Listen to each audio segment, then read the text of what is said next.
Sir CA लागू हो गया है देश में, क्या कहना है इस पर आपका सर? कहा जा रहा है।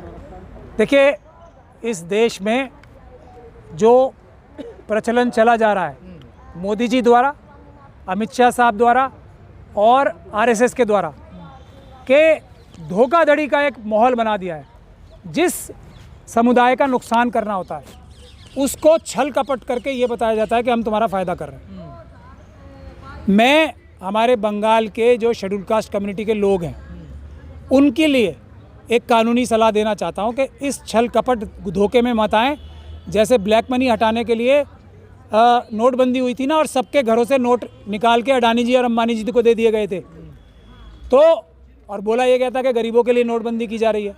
उसी तरीके से ये बहुत बड़ा छलावा है, बिल्कुल भी। अब मैं आपको कानूनी पोजीशन बताता हूँ सीए की।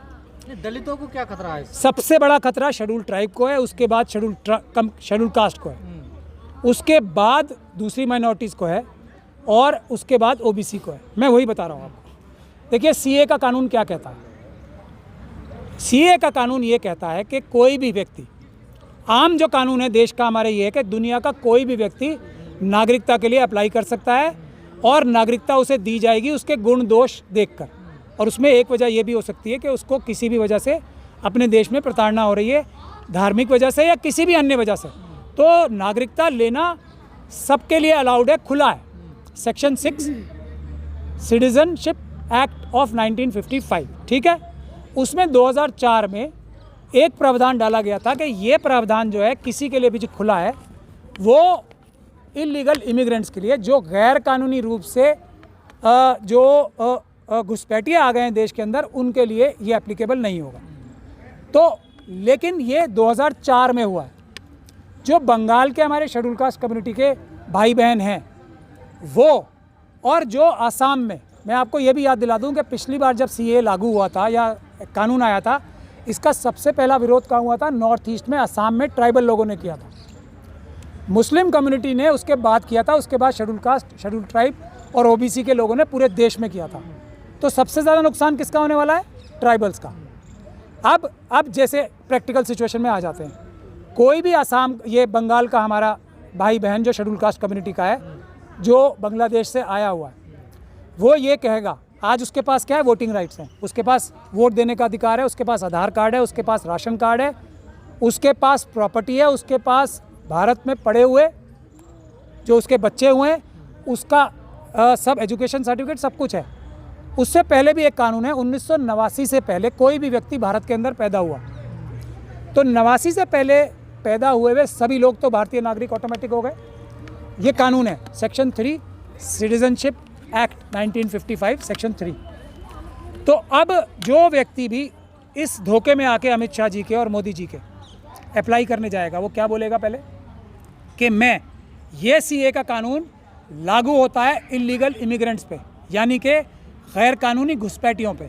तो ये जो भारत के नागरिक हैं हमारे बंगाल के भाई बहन, वो पहले जाके क्या बोलेंगे?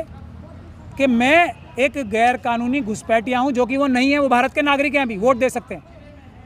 वोट देने का अधिकार सबसे बड़ा सबूत है भारत की नागरिकता का।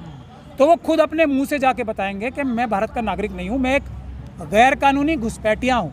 अब जब वो गैर कानूनी घुसपैठिया हो गया, उसका क्या अंजाम होगा? पहला उसका गया वोटिंग राइट। वो कहेगा क्यों? जब वोटिंग अप्लाई करेगा ना, नागरिक तो है ना वो, तो फिर किसको जाकर? नागरिक नहीं है वो जाएंगे ना। कोई ऐसा व्यक्ति है ही नहीं बंगाल में, मैं यही तो कह रहा हूँ आपसे, एक व्यक्ति ऐसा नहीं है जिसके पास वोटिंग अधिकार ना हो। खास तौर पे शेड्यूल कास्ट कम्युनिटी का एक व्यक्ति ऐसा नहीं है। पर ये तो नागरिकता देने का कानून है। जब जो नागरिकता है ही, उससे लेने का कानून है। मैं आपको बता रहा हूँ ना, जिन लोगों को नागरिकता नहीं मिली हुई है उनको नागरिकता मिलेगी। देखिए, तमाम लोग दिल्ली में भी तो है ना, ऐसे देखिए, तमाम लोग दिल्ली में हैं। मुझे बता दीजिए, एक भी व्यक्ति ने आज तक अप्लाई किया और उसे मिला हो? अप्लाई करेंगे ना, दो लोगों का एग्जांपल दे सकता हूं मैं सीए के बावजूद। एक जो वो महिलाएं हैं 4 बच्चों को लेके, जो कि मुसलमान है, और एक हाँ जो सीमा हैदर साहिबा है, मोदी जी के बहुत करीबी जो भी, और दूसरे ये अदनान सामी, दोनों मुसलमान हैं, दोनों को नागरिकता देने की बात चल रही है। सीमा हैदर के खिलाफ कोई कानूनी कार्रवाई? किस प्रकार से बेवकूफ़ बनाते हैं सबको। कोई हो रही है कानून है, बल्कि उसको तो वीआईपी ट्रीटमेंट मिल रही है। तो नागरिकता मिल जाएगी? नहीं, कैसे मिल जाएगी? वो तो मुसलमान है, सीए के कानून के हिसाब से तो नहीं मिलनी चाहिए। मैं ये छल कपट ही बता रहा हूँ। तो ये नहीं समझना चाहिए कि ये मुसलमानों के खिलाफ है, ये शेड्यूल कास्ट कम्युनिटी के खिलाफ है। एक शेड्यूल कास्ट कम्युनिटी के व्यक्ति का पुराने कानून के तहत जो यहाँ पे आके बेचारे पिताड़ित घूम रहे हैं, दिल्ली में, राजस्थान में, गुजरात में, सबसे ज़्यादा मोदी जी के राज्य में जो सो कॉल्ड राज बताते हैं अपना, वो सबसे ज़्यादा शेड्यूल कास्ट कम्युनिटी के व्यक्ति गुजरात में बैठे हैं। उनको एक व्यक्ति को नागरिकता दी पुराने वाले कानून से, एक को बता दें आप। नए वाले से मिलेगी ना। अब मैं बता तो रहा हूँ, पहले वो क्या बताएगा बेचारा जाके। अब आगे चलते हैं। किसी ने बता दिया कि जी मैं इलीगल इमिग्रेंट हूँ, घुसपैठिया हूँ, और मैं पुराने कानून के तहत अप्लाई नहीं करना चाहता, सीए के तहत करना चाहता हूँ, तो पहली चीज़ उससे क्या पूछी जाएगी? घुसपैठिया तो तुमने मान लिया अपने आप को। अब दूसरी चीज़ ये बताओ कि तुम्हें धार्मिक आधार पे नहीं, दूसरी चीज़ होगी कि तुम मुसलमान नहीं हो, ये साबित करो। अब ये कैसे साबित करेगा बेचारा? मुसलमान नहीं हो ये साबित कैसे करेगा? क्या कागज़ दिखाएगा? पाकिस्तान के, अफगानिस्तान के, बांग्लादेश के कागज़ दिखाएगा? वो कागज़ झूठे होंगे सच्चे होंगे, वो टेस्ट करने, चेक कराने मोदी जी, सुनिए, नहीं वही ना, मोदी जी क्या फ़ोन करेंगे जो पाकिस्तान के प्राइम मिनिस्टर हैं, अफगानिस्तान के जो प्राइम मिनिस्टर हैं, या बांग्लादेश की प्राइम मिनिस्टर को, उनसे फ़ोन करवा के ठप्पा लगवाएंगे कि ये मुसलमान नहीं है? मैं आपको ये बता रहा हूँ कि कितना बड़ा धोखा किया जा रहा है। अब वो ज़िंदगी भर बेचारा इस काम पे लग जाएगा कि मैं मुसलमान नहीं हूँ, ये साबित करना है मुझे, वरना मैं अप्लाई नहीं कर सकता। दूसरा, तीसरी चीज़ क्या होगी कि भाई साहब तुम ये बताओ कि तुम्हें धर्म के आधार पे तुम्हारी प्रताड़ना हुई थी। अब वो सर्टिफिकेट बना के कहाँ से आएगा कि धर्म के आधार पे प्रताड़ना हुई थी? इन्हीं तीनों देशों से ना, वो मोदी जी मंगवाएंगे। कैसे साबित करेगा?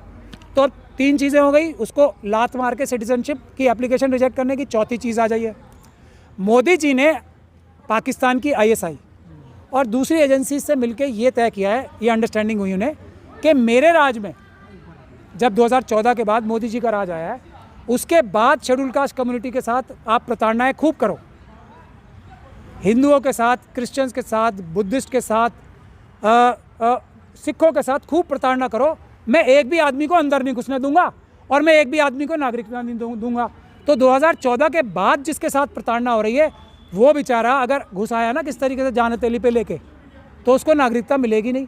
ये पता है हमारे शेड्यूल कास्ट, शेड्यूल ट्राइब के भाइयों को कि कितना बड़ा धोखा और आंखों में घुस के झूठ ये RSS और BJP के लोग बोल सकते हैं। और कुछ सबूत चाहिए?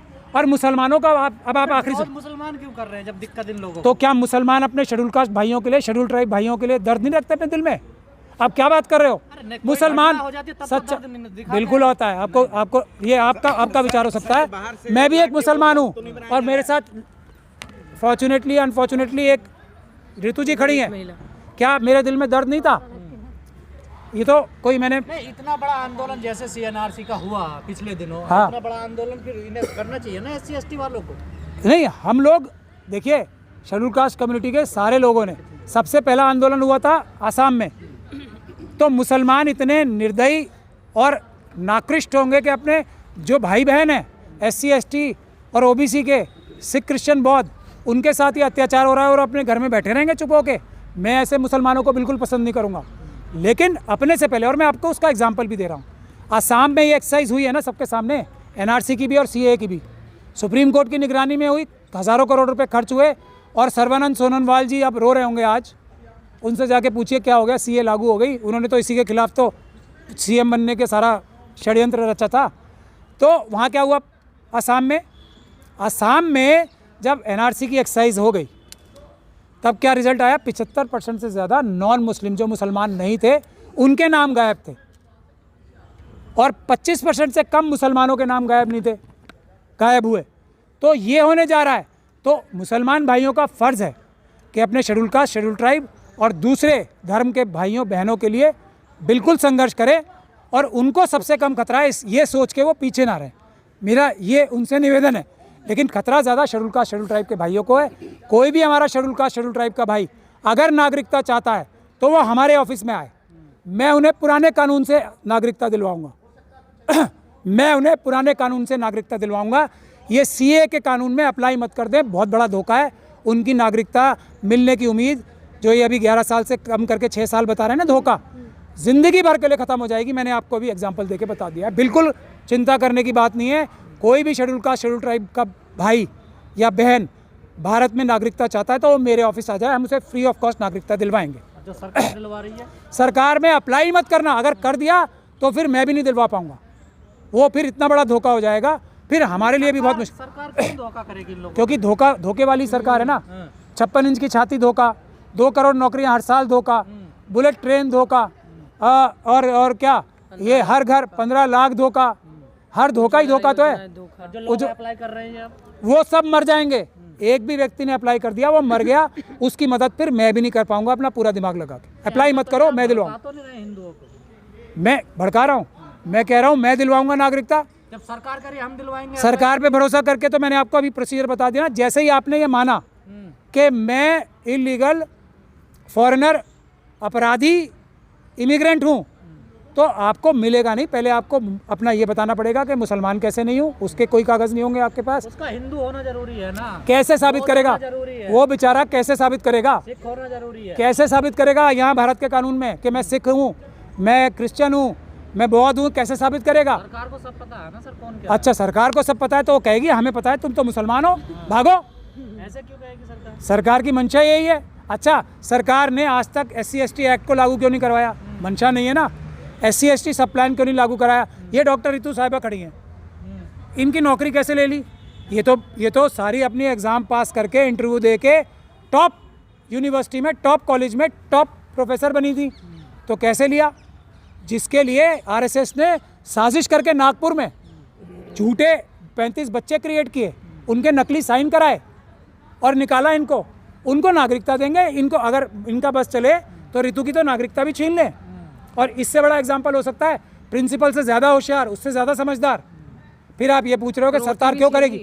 रोटी छीन, अच्छा और लो। फिर इसने कहा कि जी मोदी जी ने ये कहा था कि PhD करने वाले सड़क पे बैठ के पकोड़े तलो, उससे रोजगार ले लो। वो करने गई तो FIR, डंडे, मारपीट, एसिड अटैक। अभी नहीं समझ में आ रहा, मोदी जी, अमित शाह जी और RSS schedule caste, schedule tribe community के दुश्मन है। इनको फलता फूलता नहीं देख सकते, इसको देख नहीं सकते ऋतु को कि कैसे खड़ी, कैसे मतलब ये खड़ी कैसे है। आप इन लोगों पे भरोसा करना ही चाहते हैं और मुझ पे नहीं। जो मैं ऋतु के साथ खड़ा हूँ, मुझ पे नहीं करेंगे, मोदी जी पे करेंगे तो अंजाम आपके सामने ही होगा।